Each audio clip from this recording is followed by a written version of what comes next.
இதில் யாருமே யோக்கியமானவர்கள் அல்ல. அந்த கட்சியினுடைய தலைமை தற்குறியாக இருக்கிற அந்த 2 தொகுதிகளில் போட்டியிடுகிற இந்த விஜய் உள்பட யாருமே யோக்கியர்கள் அல்ல. இவன் நெஞ்சில் கை வச்சு அவங்ககிட்ட சத்தியம் வாங்கினானே, எவனாவது உண்மையாக சத்தியம் பண்ணியிருப்பானா? செங்கோட்டையே உண்மையாக சத்தியம் பண்ணியிருப்பாரா? நான் லஞ்சம் வாங்க மாட்டேன், அடுத்தவங்க 10 பைசா நான் சாப்பிட மாட்டேன். செங்கோட்டையை உண்மையாக சொல்லியிருப்பாரா? பூபா கிருஷ்ணா உண்மையாக சொல்லியிருப்பாரா? புரட்சி கலைஞர் விஜயகாந்த் அவர்களை திரும்ப திரும்ப நான் நினச்சி பார்த்துக்கிறேன். ஏன்னா ஒட்டுமொத்த மீடியாவுக்கும் சேர்த்து ஒரே ஒரு செருப்படி கொடுத்தார். அவர் காரி துப்புனார். இதெல்லாம் ஒரு பொழப்பாடா அப்படின்னு சொல்லி காரி துப்புனார் பாருங்க. உண்மையிலேயே பாலியல் பொறுக்கிகள், பாலியல் குற்றவாளிகள் அதிகமாக இருப்பது இந்த தவிட்டு தற்கூரி கட்சியில் தான். அவங்க அர்ச்சனா பட்நாயக்கை போய் பார்த்து மனு கொடுக்கும்போது அர்ச்சனா பட்நாயக் நல்லா உரைக்கிற மாதிரி தெளிவாக எடுத்து சொன்ன பிறகு தான் இந்த அம்மான்ற வார்த்தை அல்லது அக்கா தங்கைன்ற வார்த்தை அல்லது மனைவிங்கிற வார்த்தை அல்லது மகன் மகள் இந்த வார்த்தைகளை எல்லாம் உச்சரிக்க துளியும் தகுதியற்ற தற்கொலை இந்த விஜய். இவன் எந்த அளவுக்கு ஒரு அயோக்கியனுங்கிறத அவங்க மனைவி. சார் வணக்கம். சார் வணக்கம். இன்று தாவேகா கட்சி தலைவர் திரு விஜய் அவர்கள் நாமினேஷனும் தாக்கல் பண்ணியிருக்காரு. அப்படியே அதே தொகுதியிலே பிரச்சாரத்தையும் ஸ்டார்ட் பண்ணிட்டாரு. நேற்று அவர் வேட்பாளர்களை அறிவித்தார். இந்த வேட்பாளர்களோட பின்னணியை கிளம்பும்போது அதனால் எல்லாம் பார்த்தீங்கன்னா பக்கா திருட்டு பசங்களாக இருக்கானுங்க. அது உலகத்துக்கே தெரியும். ஒருத்தர் போதை வழக்கில் 3 நாள் முன்னாடி ஜாமீன் வாங்கிட்டு வெளில வந்திருக்காராம். அவர்களெலாம் சீட்டு கொடுத்துருக்காங்க.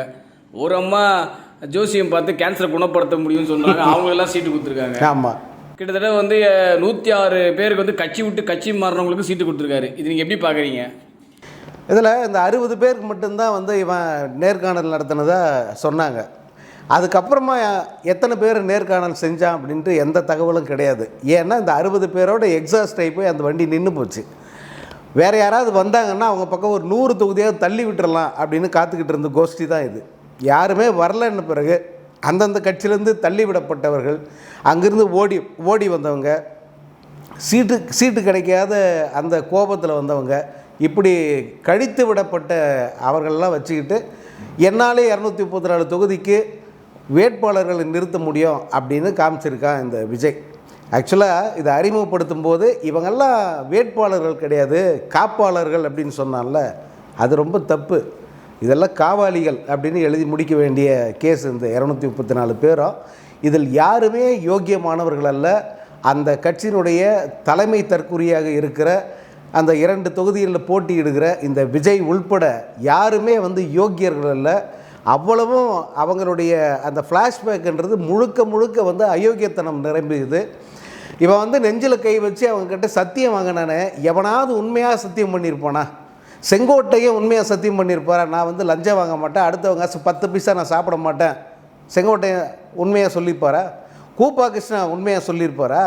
அல்லது அங்கிருந்தவர் யாராவது மனசார நான் அடுத்த ஒரு காசு 10 பைசா நான் சாப்பிட மாட்டேன், அல்லது அங்கே இருந்த வேட்பாளர்கள் வேறு யாராவது அந்த மாதிரி மனசார சொல்ல முடியுமா 10 பைசா அடுத்தவங்க சாப்பிட மாட்டேன்னு சொல்லிட்டு?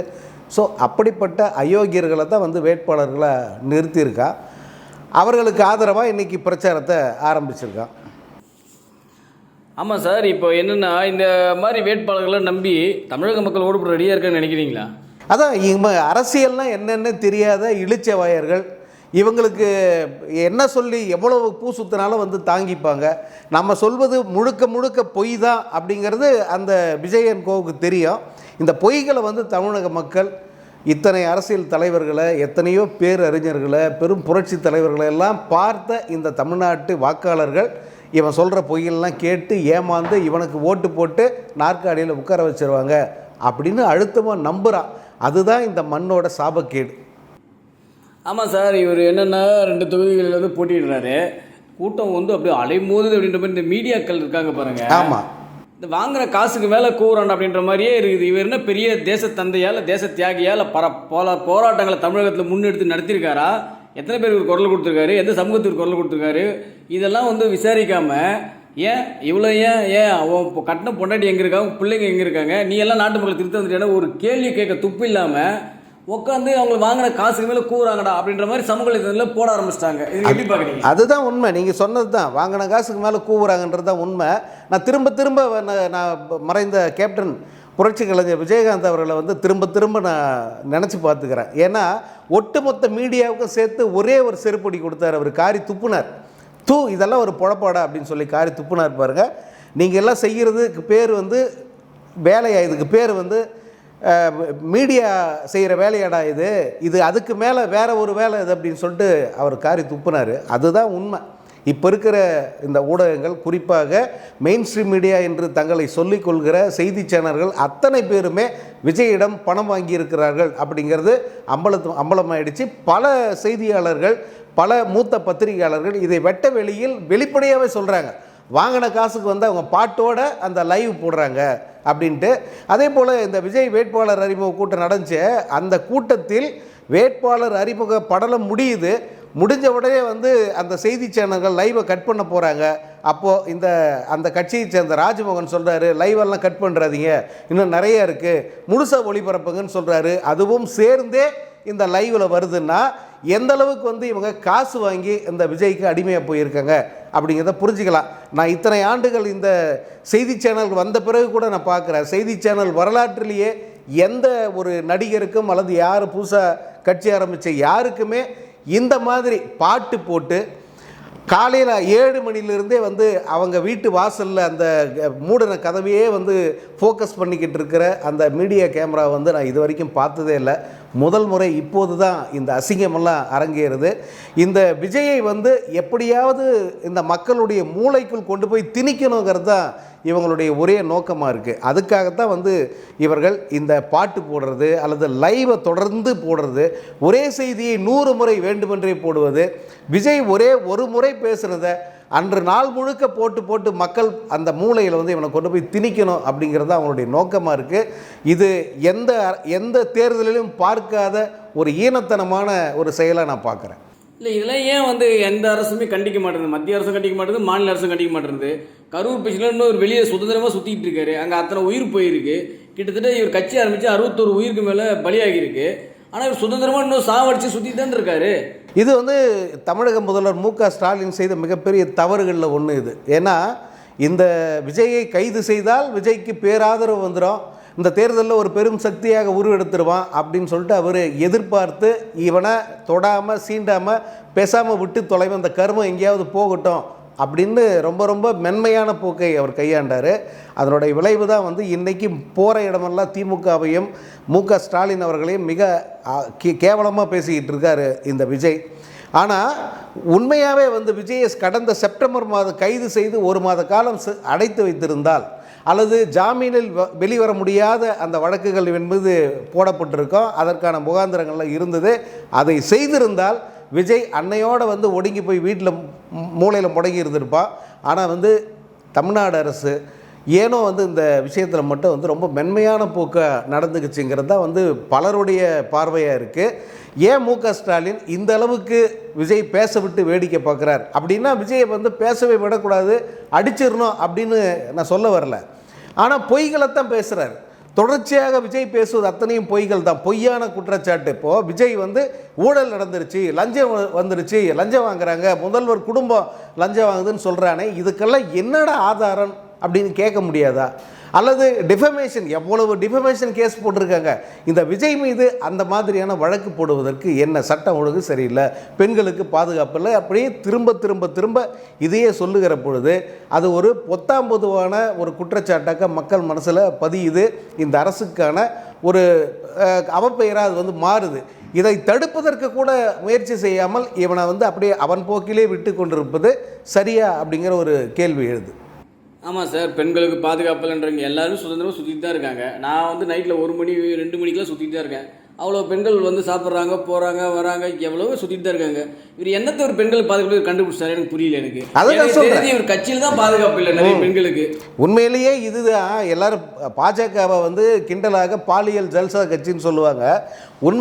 உண்மையிலேயே பாலியல் பொறுக்கிகள், பாலியல் குற்றவாளிகள் அதிகமாக இருப்பது இந்த தவிட்டு தற்கூரி கட்சியில் தான். நியாயமாக வந்து முதல் நடவடிக்கை எடுக்க வேண்டியதே வந்து இந்த கோஷ்டிக்கு மேலே தான், இவனுங்க மேலே தான் ஃபஸ்ட்டு நடவடிக்கை உள்ள தூக்கி வைக்கணும். போக்சோ சட்டத்தில் கைது பண்ண வேண்டிய நபர்களெல்லாம் இருப்பது இந்த தாவைக்காவில் தான். ஆனால் அரசு வந்து திரும்ப திரும்ப வந்து இவன் விஜய் விஷயத்தில் மட்டுமே வந்து ரொம்ப மென்மையான போக்கில் நடந்து கொள்கிறது. அந்த குற்றச்சாட்டு வந்து இப்போ வரைக்கும் இருக்குது. இது தேர்தலுக்கு பிறகு என்ன மாதிரி நடவடிக்கை எடுப்பாங்க அப்படிங்கிறதுக்காக வந்து வெயிட் பண்ணிக்கிட்டு இருக்கோம். இல்லை, கரூர் விஷயம் விவகாரம் இன்னும் முடிவுக்கே வரல. எப்படி இவங்க நாமினேஷன் தாக்கல் பண்ணாங்க? ஏன்னா பல பேர் இதில் குற்றவாளியாக சேர்த்துருப்பாங்களே சார். எப்படி இவங்க நாமினேஷன் தாக்கல் பண்ணுறாங்க? கேஸ் முடியாமல் எப்படி இவங்களால நாமினேஷன் தாக்கல் பண்ண முடியும்? இல்லை, இன்னும் குற்றப்பத்திரிக்கை வந்து தாக்கல் பண்ணல. எஃப்ஐஆர் மட்டும்தான் போட்டிருக்காங்க. அந்த எஃப்ஐஆருங்கிறது அதில் பதிவு பண்ணுவாங்க நிச்சயமாக. வேட்புமனுவில் எஃப்ஐஆருக்கான்னு கேட்டிருப்பாங்க, அதையெல்லாம் இருக்கும். ஆனால் தண்டனை பெற்றிருந்தால் தான் வந்து இவங்க வேட்புமனு தாக்கல் செய்ய முடியாது, தேர்தலில் நிற்க முடியாது. குற்றச்சாட்டு இருக்கும்போது வந்து இந்த மாதிரி மனு தாக்கல் பண்ணுறதுக்கெல்லாம் தடை இல்லை. இல்லை சார், எங்கே போனாலும் வந்து ஒரு கூட்டம் கூடுது, இது கூடுது, அது கூடுதுன்னு சொல்லி சமாளிச்சிருந்தாரு. இப்போ தேர்தல் பிரச்சாரத்துக்கு பண்ண மாட்டாரா? பெரம்பூர் கூட தான் கூட்டார். யார் எந்த போலீஸ் பர்மிஷன் வந்து கொடுக்காம தடுத்துட்டாங்க இவரை? எப்போ பார்த்தாலும் திமுக எங்களை தடுக்கிறது ஒடுக்கிறதுனாரு. இப்போ எப்படி போனார் சுதந்திரமாக அவர்? இந்த ஈத்திர பயலுக்கு வந்து ஒழுங்காக பர்மிஷன் கேட்க துப்பு இல்லை. அதாவது அவங்க தெளிவாக சொல்கிறாங்க, நீங்கள் அனுமதி கேட்குறதுங்கிறது பேப்பரில் கேட்கக்கூடாது.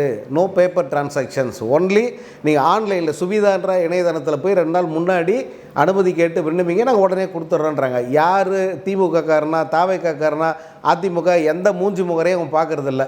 முறைப்படி அனுமதி கேட்டு கடிதம் வந்தால் முறைப்படி அவங்க அனுமதி கொடுத்துட்றாங்க. அந்த விவரம் கூட தெரியாத தற்கூரிகள் கையில் பேப்பர் எடுத்துக்கிட்டு 24 மணி நேரத்துக்கு முன்னாடி போய் நின்னா எப்படி வந்து அனுமதி கொடுப்பாங்க? இதை அவங்க அர்ச்சனா பட்நாயக் போய் பார்த்து மனு கொடுக்கும்போது அர்ச்சனா பட்நாயக் வந்து நல்லா உரைக்கிற மாதிரி தெளிவாக எடுத்து சொன்ன பிறகு தான் அடுத்தடுத்த நாட்களில் அவங்க அனுமதி கேட்டு இணையத்தில் பதிவு செய்கிறாங்க. உடனடியாக அவங்களுக்கு அதற்கான அனுமதி கிடைக்குது. அவர் முதல் பிரச்சாரம் அம்மாக்களோடு ஆரம்பிக்கிறேன் அப்படின்றாரு. இவர் சொந்த அம்மாவே ஒரு சேர்க்கலை, வீட்டில் சேர்க்கலைன்னு இங்கே பஞ்சாயத்து இருக்குது. இவர் ஊரில் இருக்கிற அம்மாவெல்லாம் இவர் அம்மான்றாரு. இது எந்த உலகத்துக்கு இருக்குது? இந்த அம்மான்ற வார்த்தை அல்லது அக்கா தங்கைன்ற வார்த்தை அல்லது மனைவிங்கிற வார்த்தை அல்லது மகன் மகள், இந்த வார்த்தைகளை எல்லாம் வந்து உச்சரிக்க துளியும் தகுதியற்ற தற்குறி இந்த விஜய். இவன் எந்த அளவுக்கு ஒரு அயோக்கியனுங்கிறத அவங்க மனைவி நீதிமன்றத்தில் வந்து அவங்க தோல் உரிச்சிட்டாங்க. இனி வர்ற நாட்களில் இந்த வழக்கு விசாரணைக்கு வரும்போது இன்னும் என்னென்ன கேவலங்கள் அரங்கேறப் போகுது அப்படிங்கிறதெல்லாம் நம்ம பொறுத்திருந்து பார்க்க தான் போகிறோம். இவன் சொல்கிற இந்த வார்த்தைகளை நம்பி பெண்கள் இவனுக்கு ஓட்டு போட்டுருவாங்க அப்படின்னு வந்து எதிர்பார்க்குறான். அது எந்த அளவுக்கு ஒரு தவறான கணிப்பு அப்படிங்கிறத வருகிற மே 4ஆம் தேதி வந்து அவன் தெரிஞ்சுப்பான். Okay sir, thank you sir, thank you, நன்றி.